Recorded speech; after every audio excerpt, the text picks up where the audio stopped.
بسم اللہ الرحمن الرحیم۔ پیارے دوستو السلام علیکم۔ پیارے دوستو، لوڈو کھیلنا کیسا ہے؟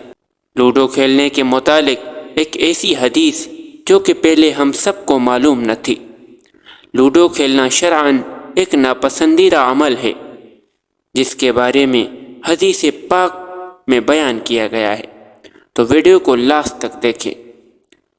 لوڈو، جس کو چوسر بھی کہا جاتا ہے، اس کے بارے میں حدیث پاک ہے کہ جس بندے نے لوڈو یا چوسر کھیلا، اس نے ایسا عمل کیا جیسے خنزیر کے گوشت میں اور خون میں اپنے ہاتھ ڈالے۔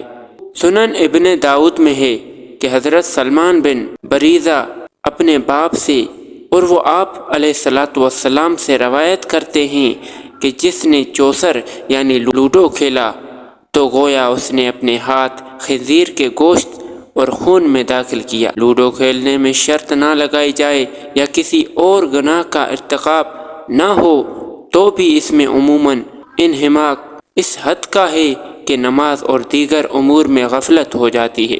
اس بے مقصد کھیل میں قیمتی وقت کا ضیاع ہوتا ہے۔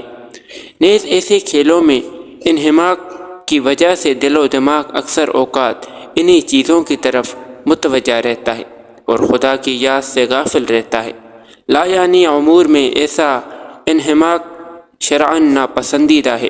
مسلمان کا دل و دماغ ہر وقت یاد خدا اور آخرت کی تیاری میں مشغول رہنا چاہیے اور وقت کو دیگر عبادتوں میں گزارنا چاہیے۔ اللہ تعالی ہم سب کو ایسے برے کاموں سے بچنے کی توفیق عطا فرمائے۔